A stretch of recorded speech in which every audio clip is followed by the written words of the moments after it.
অর্থাৎ সম্পূর্ণ ভিন্ন কালচার, ভিন্ন পরিবেশ, ভিন্ন সংস্কৃতি এবং ভিন্ন ভাষা। দেখেন ডিজাইনগুলো কেমন, তাদের বলা যেতে পারে যে আমরা এখন আফ্রিকার সুইজারল্যান্ডে আছি না। মোজাম্বিকের বিভিন্ন ট্রাইবগুলো বা বিভিন্ন এথনিক গ্রুপগুলো ক্রিশ্চিয়ানিটির সাথে তাদের ট্রাইবাল যে রিলিজিয়ান সেটাকেও মিক্সড করে থাকে। ও বাইলে শুটকি মাছগুলো অনেক ইন্টারেস্টিং ওয়েতে তারা এখানে। আপনারা অনেকে জিজ্ঞেস করেন আমি কি দিয়ে ভিডিও করি বা কি। তবে মোজাম্বিকের কাজু বাদাম শিল্প এত উন্নত পিছনে একটা স্যাড স্টোরি আছে। এত বেশি রিস্ক, গাড়ি নিয়ে চলাচল। ওকে চাও। এমন অদেখা আফ্রিকা আরো দেখতে আনসিন আফ্রিকা চ্যানেলটি সাবস্ক্রাইব করে সাথে থাকবো। Good morning Bangladesh, welcome to another blog from মাসিস সিটি থেকে। এখন আমরা যাচ্ছি পান্ডা, যেটা কিনা মাসিস থেকে প্রায় 100 কিলোমিটার দূরে অবস্থিত। আয়ান দাও হাই, এটাই সে আয়ান যাকে গত ভিডিওতে আপনারা দেখছিলেন। এখন আমরা যাচ্ছি আজকে পান্ডার পথে রওনা দিচ্ছি। তো পান্ডা মাসিস সিটি থেকে সোজা একটা রোড ঢুকছে যেটা দিয়েও যাওয়া যায়, 100 কিলোমিটারের কাছাকাছি হয় আর কি। কিন্তু এই রাস্তাটা রিসেন্টলি অনেক বেশি খারাপ, সেই কারণে এখন আমরা পান্ডা যাচ্ছি অবশ্য মাসিস সিটি থেকে হাইওয়ে বেয়ে আর একটু সামনে এসে একটা কাঁচা রাস্তা দিয়ে। তো আজকে ব্লগের কোনো প্ল্যানিং ছিল না, বাট ইনস্ট্যান্টলি বা সাডেনলি ব্লগটা স্টার্ট করলাম। কজ এইখানে যে ন্যাচারাল ভিউগুলো এবং এইখানে যে বাড়িঘরগুলোর যে দৃশ্য সেগুলো দেখলে আসলে যে কারোর মন জোড়াবে। তো ভাবলাম যে why not share with you guys. এই আম্বানি প্রভিন্সে বিশেষ করে মাসিস সিটির আশেপাশে এত বেশি নারকেল বাগান বলে শেষ করা যাবে না আসলে। কয়েক লক্ষ হেক্টর নারকেল বাগান এখানে দেখা যায়। কিছুক্ষণ আগে দেখছিলাম যে কিছু জায়গায় যেগুলোকে এখানে বলা হয় কামিয়াও, বা বাংলাদেশে যেগুলোকে আমরা লরি বলে চিনে থাকি আর কি, 30-35 টন যেগুলো লোড করে, সেরকম অনেক বড় বড় কামিয়াগুলোতে করে নিয়ে হয়তো বা অন্যান্য সিটিগুলোর দিকে যাচ্ছিল। 15 মেট্রিক গ্যাস, যেটা বাংলাদেশে 20-25 টাকা দিয়ে এখানে ডাব পাওয়া যায়, এত সস্তা। এই আম্বানি প্রভিন্সটা এবং মাপুতোর আশেপাশের যে এরিয়াগুলো এখানে সবচেয়ে বেশি ফেমাস। এই যে গাছগুলো দেখতে পাচ্ছেন, এই গাছগুলো ক্যাশো নাট যেটাকে আমরা চিনে থাকি, সেটাকে এখানে লোকাল ল্যাঙ্গুয়েজে বলা হয় কাস্টায়া।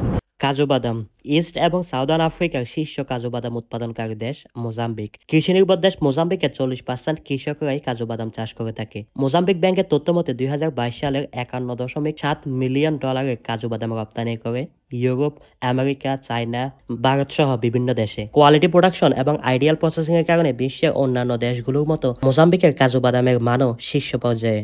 আর এই কাজু বাদাম শুধুমাত্র 2023 সালের ফার্স্ট কোয়ার্টারে এসে রপ্তানি করে $50.8 মিলিয়ন। প্রতি বছরের কাজু বাদাম রপ্তানিতে সিগনিফিক্যান্ট গতি দেখা যাচ্ছে মোজাম্বিকের। তবে মোজাম্বিকের কাজু বাদাম শিল্প এত উন্নত পিছনে একটা স্যাড স্টোরি আছে। 20 শতাব্দীর অনেকটা সময় ধরে মোজাম্বিক ছিল বিশ্বের শীর্ষস্থানীয় কাজু বাদাম উৎপাদনকারী দেশ। কিন্তু 1975 সালের পর্তুগাল থেকে স্বাধীনতা এবং 1987 সালে অনেক পর্তুগিজ কাজু বাদাম প্লান্ট বন্ধ করে দেওয়ার পর কাজু বাদাম শিল্প অনেকটাই বাটা পড়ে যায়। এর মধ্যে আবার স্বাধীনতার পর দীর্ঘ 20 বছর গৃহযুদ্ধ চলাকালীন সময়ে এই বৃহৎ চালিকা শক্তি থেমে যায়। 2000 সালের দিকে এনজিও সাপোর্টে নর্দার্ন মোজাম্বিকের স্থানীয় ক্ষুদ্র চাষীদের উদ্যোগে আবারও চাষ, প্রক্রিয়াজাত এবং বাজারজাতের বিপ্লব শুরু হয়। উত্তর মোজাম্বিকের নাম্পুলা প্রভিন্স এখনো পর্যন্ত শীর্ষ কাজু বাদাম উৎপাদনকারী প্রভিন্স মোজাম্বিকের। এই আম্বানি প্রভিন্সে কিছু জেলায়ও ভালো উৎপাদন হয়, তবে তুলনামূলকভাবে অনেকটাই কম। তো আঙ্কেলের সাথে আছি আজকে অবশ্য সানডে, এখানে ওনার দোকান অফ করে আমাকে ঘোরানোর জন্য বের হয়েছে।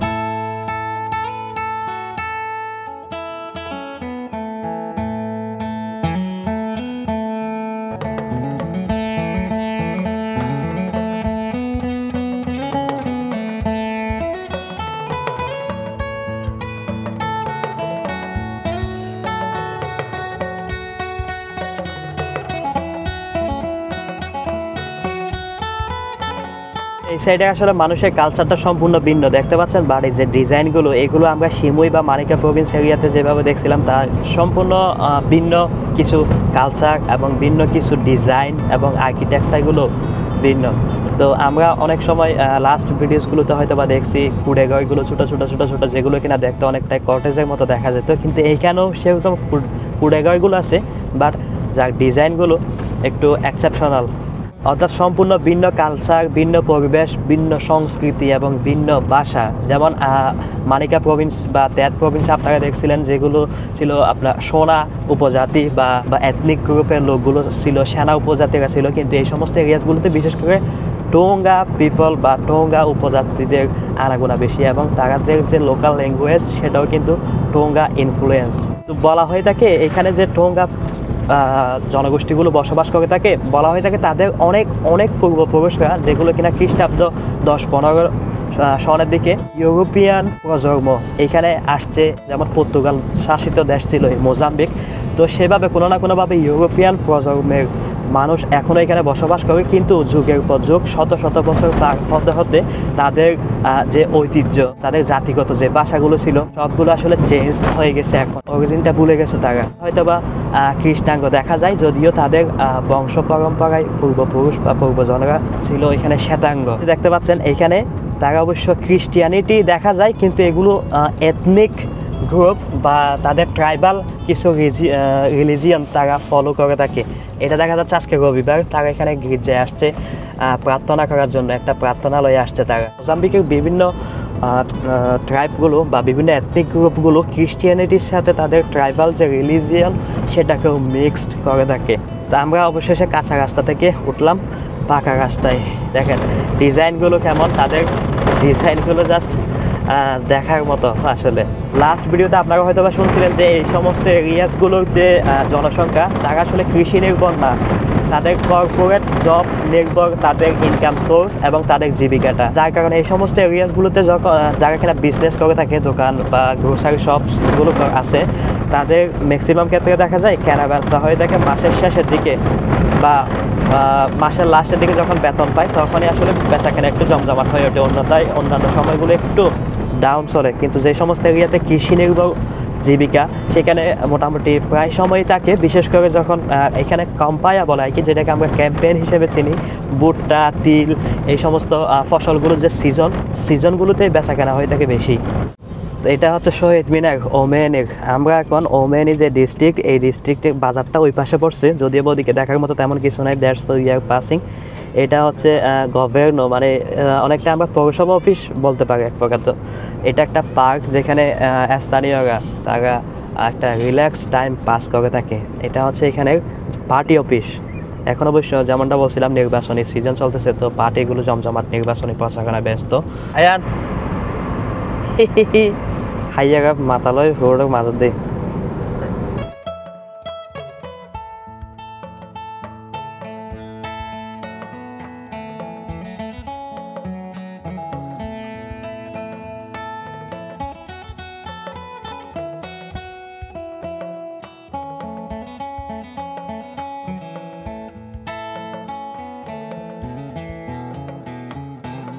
মাঝপথে দেখতে পেলাম এখানে বরযাত্রী যাচ্ছে এই গাড়িতে করে, আর সামনে যাচ্ছে বরকনের গাড়ি। দেখতে দেখতে আমরা চলে আসছি পান্ডা ডিস্ট্রিক্টে। এটাই পান্ডার এরিয়াটা। এই দোকানটা আমি গতবার যখন আসছিলাম ছিল না, মেবি এখন নতুন, এই নতুন বাইরে দিয়ে। এটাই বাজার আশেপাশের এরিয়াটা ঘুরে দেখাবো হয়তোবা। আমরা এই দোকানটাতে আসতেছিলাম আর কি। তো সামনের দিক থেকে আমরা ইউটার্ন নিয়ে আসবো। সো এখন বিকেল বাজে 3টা, লাঞ্চ করলাম এখানে। লাঞ্চ শেষ করে আবার ব্যাক হচ্ছি আর কি। এখানে আমরা ইউজুয়ালি বিশেষ করে প্রবাসে যারা থাকে তাদের বিভিন্ন কাজ কাম শেষ করে অনেক সময় দেখা যায় কি ঘুরতে যায় কোথাও। তো সেরকম এই পান্ডা এরিয়াতে সেরকম কি প্লেসগুলো আছে সেখানে আজকে যাওয়ার জন্য আবার রেডি। আমাদের আরেকজন আসছেন, উনি আমার আঙ্কেল হয়, মিস্টার গুফরান। উনি বলে বছর হয় 10 বছর বলে বাংলাদেশ যাচ্ছে না। আসা নোয়া হ্যাঁ আঙ্কেল? আচ্ছা 10 বছর তো বেশি। 10 বছর তো বেশি। এখন আমরা রওনা দিচ্ছি। কোন দিকে যাচ্ছি? সামনে জঙ্গলের দিকে। এই পান্ডা এরিয়া থেকে আমরা এখন একটু জঙ্গল সাইডে যাচ্ছি, যেখানে ন্যাচারাল ভিউজ গুলো হয়তো বা দেখার মতো হবে। সরকার কি আগে গির্জার মতো লাগে। এখানে দেয়াল দিছে দেখেন কত সুন্দর করে, মানে বাউন্ডারি ওয়াল দিছে কাটা দিয়ে। কাটা না, এগুলো একটু এক ধরনের গাছ। ও ভাই আস্তে আস্তে রাস্তা অনেক রিস্কি। এদিকে কি আনার দেখা আগে কি? তো আমরা মূলত ঘুরতে ঘুরতে একটা পাহাড়ি অঞ্চলের দিকে আসছি আর কি। এখানে দৃশ্যটা দেখে অনেকটাই সুইজারল্যান্ডের মতো মনে হচ্ছে। প্রচন্ড গ্রিনারিস আছে, হয়তো বা কোনো যদি ফার্ম করা যায় বড় সড় আকারে, তাহলে জটিল ধরনের একটা এখানে বিনিয়োগ হতে পারে আই থিঙ্ক সো। আমরা যদি একটু নামি এখানে ন্যাচারাল ভিউটা দেখতে, ঠিক এমনই বলা যেতে পারে যে আমরা এখন আফ্রিকার সুইজারল্যান্ডে আছি না? হ্যাঁ এদিকে আসো, তুমি কিছু বলো। এদিকে আসো, এদিকে আসো, এদিকে আসো, কিছু বলো না। তুমি কোথায় আসছো বলতে হবে না এখানে, বলো কোথায় আসছি আমরা। হ্যাঁ নহব এখন আগদিক গই হা ফাগব না।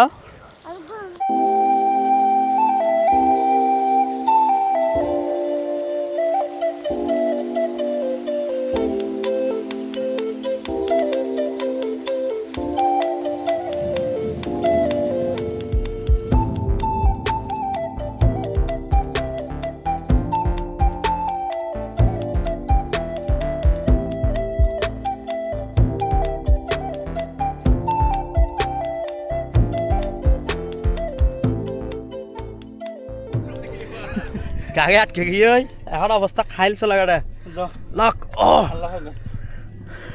হয়ে বলে ও বাগে হ্যাঁ ওই গাড়ি যা ওই যা ও পাই কি রাস্তা চকো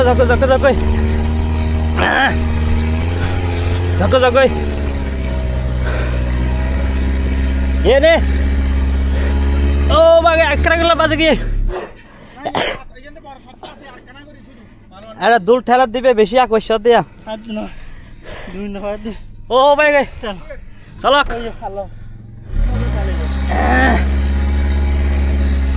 ও বাইলে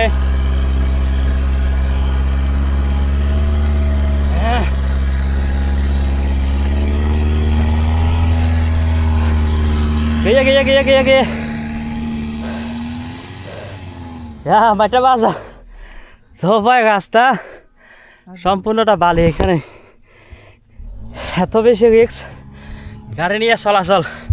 ওকে চাও তো গাড়ি যে গইল আপনার অনুভূতি কি? অনুভূতি বেশি কষ্ট কেন লাগে যাতন? হ্যাঁ ডে বাই ডে আসলে ডেভেলপ হচ্ছে, যেমনটা বলছিলাম সেরকম নিত্য নতুন সব কনস্ট্রাকশন সাইটগুলো এখানে দেখা যায়। এই যে এটা পর্তুগাল আমলের কোনো একটা কনফারেন্স হল, বাট এখনো পর্যন্ত আছে। এটাই পার্টি অফিস, সরকার দলের মসজিদ। এইটা উল্লেখযোগ্য হারে মুসলিমও আছে অবশ্য। এটাই মসজিদ। তো এখানে ওনার উঠোনটা হচ্ছে এটা দোকান ওনার নিজস্ব অবশ্য, আর এটা হচ্ছে পিছনে গোডাউন বা ওয়্যার হাউস, আর পাশে হচ্ছে উঠোন। এই উঠোনে অনেকগুলো হাঁস আছে। আজকে একটা হাঁস রান্না করছিল, আমরা আসবো সেই উপলক্ষে মেবি। ও আচ্ছা, এটা লেবু গাছ, বিশাল বড় লেবু গাছ, সেই সাথে লেবু বাম্পার ফলন মাশাআল্লাহ। এটা বাতাবি লেবু না কি বিটিবি? আচ্ছা না, এটা আফ্রিকার লেবু। মুরগিও আছে এখানে ওনার, পালতেছে এগুলো অবশ্য, আর হাঁসও আছে, হাঁস মুরগি। আশেপাশে যে বাজার বা বাজারের পরিবেশ সেটা যদি একটু দেখাই, এই পান্ডা এরিয়াতে এই ছোট ছোট দোকানগুলো, এখানে আজকে রবিবার অনেকগুলো দোকান অবশ্য খুলেনি আজকে। এখানে যে আশেপাশে ছোট ছোট বন্ধ দেখা যাচ্ছে, এগুলো দোকান। যার কাছে অল্প কিছু টাকা আছে সেও অল্প কিছু মালামাল নিয়ে কোথাও না কোথাও বসে, জীবিকার তাগিদে কিছু না কিছু বিক্রি করবে সেই আশায়। তো এটা হচ্ছে এই এরিয়ার বাজার। প্রতিটা জেলা বলেন উপজেলা বলেন একটা নির্দিষ্ট জায়গা থাকে যেখানে বাজারগুলো বসবে, যেখানে সেখানে আবার চাইলে বসতে পারে না। মানে বড় সড়ো যে বাজারগুলো সেগুলোর কথা বলছি। তো এই রাস্তার পাশ দিয়ে এটাই হচ্ছে বাজারের জন্য ফিক্সড এরিয়া, যেখানে সবজি বিক্রি করে, ছোটোখাটো কাপড় চোপড়গুলো বিক্রি করে। শনিবার বিশেষ করে রবিবারে তারা কাজ করে না, যেহেতু গির্জায় যাওয়ার দিন থাকে তাদের। তো গির্জার কথা যেহেতু আসছে, একটু আগে যেমনটা শুনে আসছিলেন, উপজাতীয় যে ধর্মীয় কিছু সংস্কৃতি সেগুলো কিন্তু যোগ থাকে। 100% পিওর ক্রিশ্চিয়ানিটি তাদের ধর্মের মধ্যে থাকে না usually. So that was the point.